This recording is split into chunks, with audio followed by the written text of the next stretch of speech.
interesting on the Garen part. I think the Garen can be easily punished. I think the Garen is only okay if there is like an Olaf, but for the Akali, that depends really. That depends really on the Akali Garen matchup. But still, I would just choose the Garen if an Olaf. I would without doubt choose the Garen if there's an Olaf onto the other side. Nonetheless, ladies and gentlemen, we have the full lineup here. Of course, everyone is present. Let me just fix the overlay if I'm not mistaken. We have Nexplay Esports who will be on the red side, and of course, Sengoku Gaming will be playing it on the red. So sorry. Nexplay Esports on the red side. Sengoku Gaming will be the one on the blue.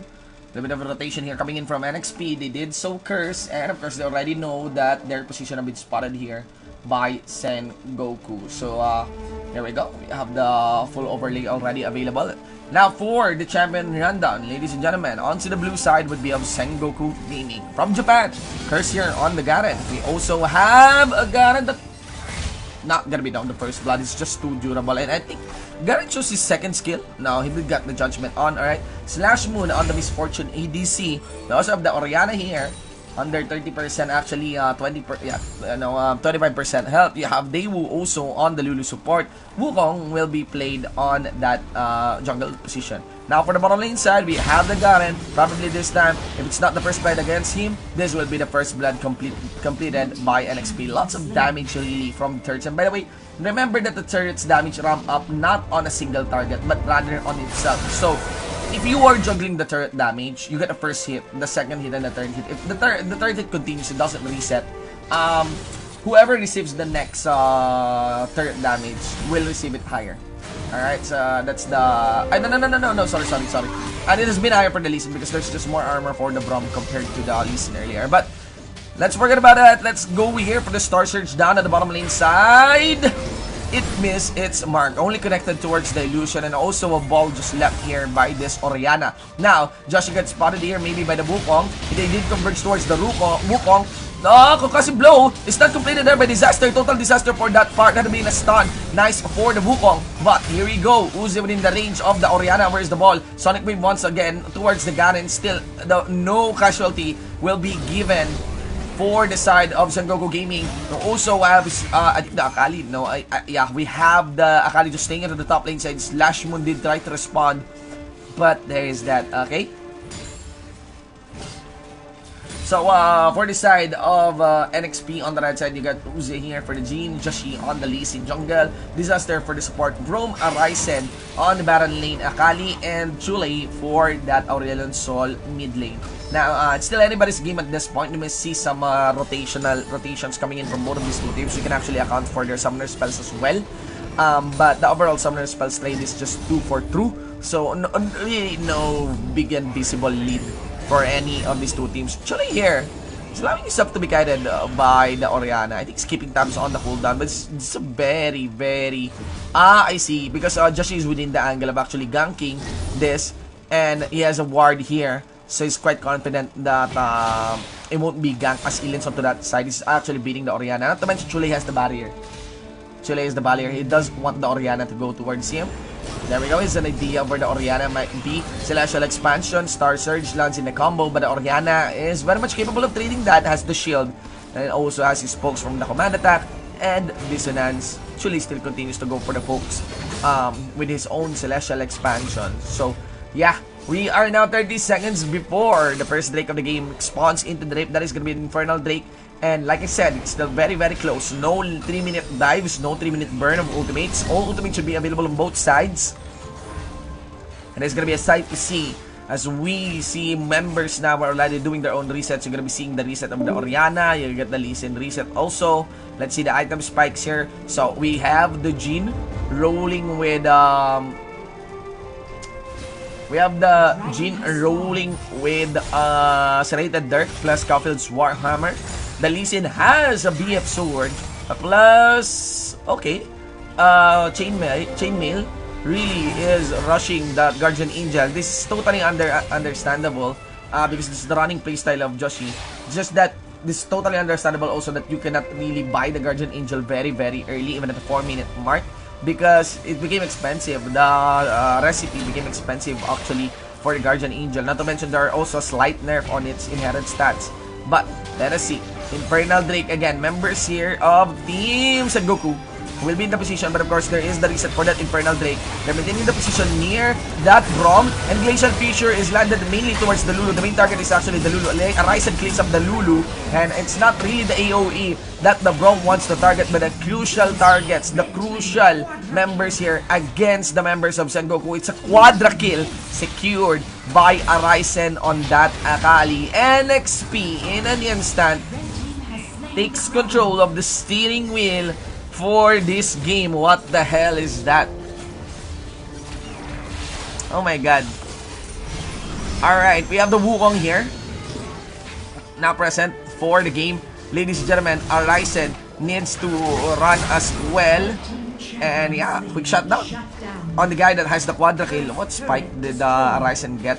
5.7 on the goal that he has, 4k being the highest from the enemy team. Chole here, with the kill range, also instantly 2 members of NXP got clipped by Sengoku Gaming. It's very, very dangerous breather there by NXP, putting their guard down against Sengoku Gaming, because Sengoku now will be in a clear position of taking in this Herald. Auto Wildrift mode. There came like an auto Wildrift mode for the side here of NXP. Joshi misses Sonic Wave, but he did get his safeguard on. He did safeguard in. Very, very risky for that part. But they really want to punish the Wukong. Concussive blows while as auto attack. They did connect the stun. Gunjar Angel already burned against the Wukong, and you can actually see a Star Surge, big one, delivered here by Chole. Ladies and gentlemen, also Curse is gonna be going down. Curse 1, ladies and gents, and you can see also the Orianna would also fall down. Boys of Light to the Star Surge. Tons of crowd control just allowed so many meteorites orbiting around Aurelion Sol to connect against the Orianna. The overall score 2-10, and the L that we thought will go to Sengoku goes to NXP. Oh my god. And I mean, Zoldat Uzi steadily racking up farms. He's now as the Yumus Ghostblade. If you look at Uzi here, Uzi now has an idle gold of 1.6k, can actually upgrade his own boots upon recall, but his main plan on staying, yeah, maintaining the lead. He needs to at least get that clear spike. Still no massive fight can actually break out here. He needs to be careful though. If a flash is landed towards him, he can receive that bullet time. Sorry, I didn't see that, but I think that was solo kill delivered by the Wukong against the Akali. Wukong burned his own ultimate for that part. Or maybe it's not a solo kill. Did miss that one on the minimap. Very curious why Uzi was not recalling, but Uzi now has the BF sword, building towards the Guardian Angel also very early. Still believe the Guardian Angel might be viable still for the running meta, maybe in the second core item, but definitely not on the first. Chule here. Okay. Stand behind me, of course, makes it more efficient for the Shackle of the Orianna to connect. He did use his own, it's gonna be the Lulu going down. He did use his own Glacial Fissure to peel for Chule, and now the Braum has done his job. There is gonna be the perfect execution once again coming in from Arisen. Only Shuriken Flick should be available, but also the 5-point strike. He did went once more. Joshi also with the safeguard, and it will be Obligaron going down. Uzi was not there for the party. He may have a chance to actually cast that Kerning Call because there is vision provided for by Chule. And Wukong waiting for the cooldown of his own spells. Uzi is there. Uzi has no ultimate, that is the thing. He chased down the Orianna. Orianna tries to get the position to at least kite back against Chule because he has the ward already. It's gonna be the Deadly Flourish missing its mark. Another one with the Sonic Wave. But I think NXP is happy enough with the lead that they have. Swooping 10,000 of the gold in. It will get thicker as this turret is also pushed down at the bot, and you can also see the Herald coming in from the red buff side and will easily knock forward on that inner bottom lane turret. That's how you really drop Heralds. You drop it in advance. Rarely do you see tactics that utilizes Heralds being dropped from behind the minion wave front lines. There is that. 414, ladies and gentlemen, the gold here sits at 11,000 in favor of NXP.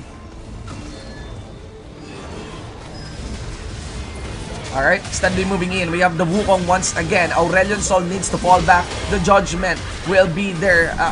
Actually, not the Judgment. The Judgment is using the ultimate of the Garen will be there. And it's not just gonna be the Aurelion Sol going down also with the Braum. 2 for none. It's gonna be an easy take by the members here of Team Sengoku. Another collapsing towards Uze here. Slashmoon fully online, doubling up with Uze. But Uze will force the flash away from Slashmoon, and just played around. That's gonna be the curtain call. He did want to complete the kill. It's gonna be the Lee Sin also slowing down the members, and here comes Arise and also wants to clean up. 2 versus 4. Ladies and gentlemen, he did get a perfect execution under the illusion, and the 5-point strike finishes up the Garen. Guardian Angel allows Uzi to be within the range, and this is gonna be very dangerous. Good thing that the Dirty First didn't connect against the Wukong auto attack, and also with that Gene Bombs. I think that should be it. The overall trade went 3 for 3, or maybe not, but the lead still is on the side of NXP.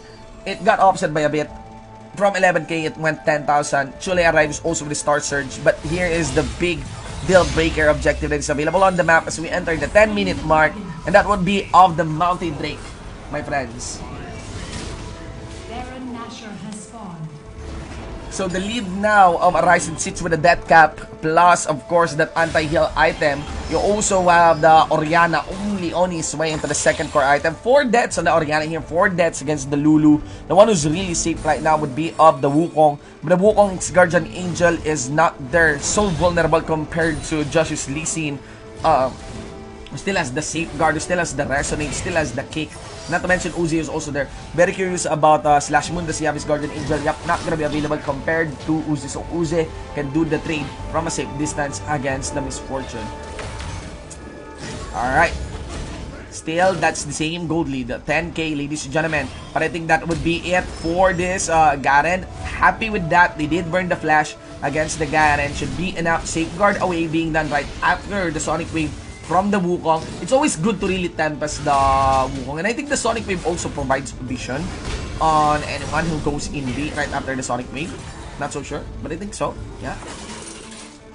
Now, members of NXP, they might be able to actually sneak their way in to this Baron. They're already in the position of the Baron, having Chule actually go for the split. But what they want is to have Chule get the angle. Look at this. I'm gonna be putting my camera onto Chule, and here comes the flank. Ladies and gentlemen, we'll be catching actually the backline here, and also with the Celestial Expansion, he gets the proper position against the members here of Team Sengoku Gaming. The Stasis will sustain him and removes the third aggro towards him. Disaster peels through, and of course the Garen will be late for the party, and that's the problem. Sengoku took the bait of having a 4v5 fight breakout, a 4v4 fight breakout near the Baron Pit, and Chule is able to convert it very quick on a 4v5 as he translates and moves towards the mid lane. Masterful play here by NXP. They're gonna be collapsing towards this Baron, and then now further sealing the lead that they have against Sengoku Gaming. There you go. Top lane side, there's Uze going for the cleanup. Now let's see the lead here by Chule. Now also has the Infinity Orb on his way maybe to building multiple NLRs. That's it. The Needless Enlarger builds towards a death cap, and that boosts your AP a lot. That gives a lot of burst potential and burst capacity for your champion. Yeah, still no second core item yet for the Orianna of Team Sengoku Gaming here. NXP totally showing up. The lead earlier that was offset towards 10k from 11k is now sitting at almost 13k gold lead here by NXP. They got the Baron. They can go for the push steadily down at the bottom. All they need is to actually figure this out. Probably a 1-3-1 or probably one lane focus like the bottom lane, because they can attempt to go for dives, swing back and forth, and yeah, easy work actually for the turrets. Cannon minions should do the job and finish it. That's gonna be bottom lane inner destroyed. Every members here of Sengoku fully collapsing towards Arise, and did use his perfect execution to make the escape. And with Baron empowered minions, this is gonna be another inner turret to be taken against Sengoku Gaming. Okay, Voice of Light recasted here. Redemption also for the party, and also another layered here by the Glacial Fissure of Disaster. The Garen should go down. Star Surge misses its mark, but of course Chule and also Joshi in critical health. That's why no more front legs will be available now for NXP. You will also see Arisen not joining the party here as he rotates onto the other end of the map, down up in the top lane. But man, the lead here from 13,000 now 15,000. NXP is just anything but than NXP initiates, they will win. And this will be further sealed by another Drake and Sustain, and this improves their dueling capacity. Ocean Drake works really nice with an Akali, my friends. Especially that Omni Vap. It's pretty much a big deal, really, here in this game. There you go. Sonic Resonate. I think the Sonic Wave doesn't provide vision. I'm not so sure, but let's look.